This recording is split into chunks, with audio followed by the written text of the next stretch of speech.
Hey Minimizers, you're getting ready to watch some footage from one of the Minimalists live events from the Love People Use Things tour. If you'd like to see us on the road, visit theminimalists.com/tour, or you can find all of our live events over at patreon.com/theminimalists. Enjoy.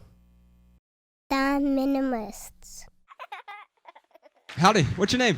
My name's Eliza. Thanks for being here, you guys. This is awesome. Thanks, Eliza. Yeah, so as some background to my question, I think my minimalist journey really started near the beginning of COVID, and I credit COVID and all that time for introspection and, paradigm shifts and everything with being formative in me embracing minimalism. And so it really got me thinking about these life-changing experiences that we have that could be global and universal, something like COVID, or it could be a personal life-changing experience. So my question for either or both of you is, what are some insights that you have on using these life-changing experiences to shape our relationships, whether it's with our things, our money, with people, etc.? It makes me think of a New Yorker cartoon I saw one time of these two guys. They had there was like a guy in a chair and he's all tied up, and there's these two robbers, and like you can tell they just took everything, and like they're both carrying the TV and they're on their way out the door, and they're looking back at the guy, and the caption said, "This is your chance to start over. Don't screw it up."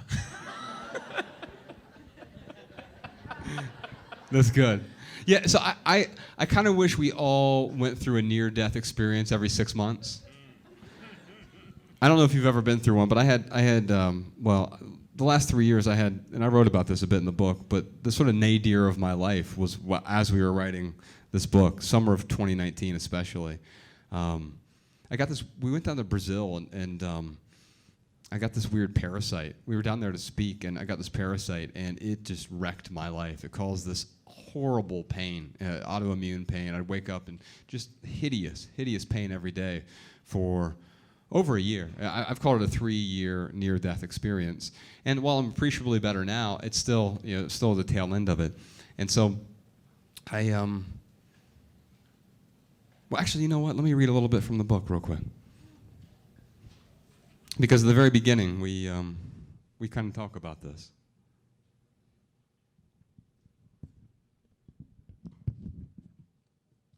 And I will say it better than I will. Thank you. Return to text.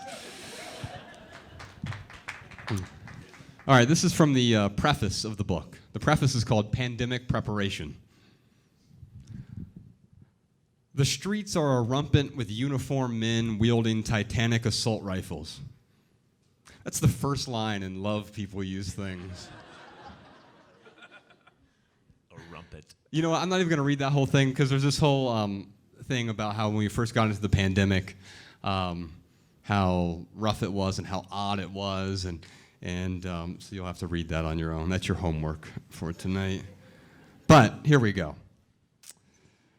In an emergency, not only must we jettison the junk, but many of us are forced to temporarily deprive ourselves of value-adding non-essentials.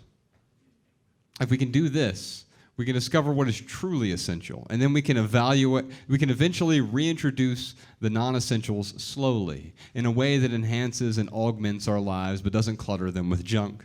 To complicate matters, essential changes as we change. What was essential 5 years ago, or even 5 days ago, may not be essential now. And so we must continually question, adjust, let go.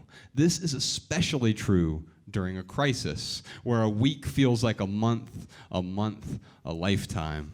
Stuck in their homes, people wrestled with the fact that their material possessions mattered less than they originally thought. The truth was all around them. All the things collecting dust, their high school basketball trophies, dusty college textbooks, and broken food processors were never as important as people. Yada, yada, yada, keep going. Aha, here we go. I don't know what the future holds. While I don't know what the future holds, I know we can emerge from this uncertainty with a new normal. One that is predicated on intentionality and community rather than, quote, consumer confidence. To get there, we must simplify again. We must clear the clutter to find the path forward. We must find a deeper understanding beyond the horizon. In the thick of the coronavirus crisis, I had a conversation with one of my personal mentors, a businessman named Carl Widener, who showed me the characters for the Chinese word for crisis, Wei Ji, which signify danger, Wei, and opportunity, Ji, respectively. While there are arguments among linguists as to whether the character for Ji actually means opportunity, the analogy is still apt. A crisis exists at the intersection of danger and opportunity. In time, there will undoubtedly be more crises. In fact, you can guarantee it, right? That's why I say that every 6 months it'd be great if we had a near-death experience, because we're going to start questioning. We're going to stop being so apathetic. The reason we're so busy is because we have so much time, or we think we do. Yeah, thanks. Return to the text. Even now, as I write this, a heightened sense of danger lingers in the atmosphere, but opportunity is also in the air. Surrounded by danger, we have a chance to, as my friend Joshua Becker says, use these days to reevaluate everything. Maybe we needed this. Maybe this was our wake-up call. Let us not waste this opportunity to reevaluate everything, to let go, to start anew. The best time to simplify was a decade ago. The second best time is right now.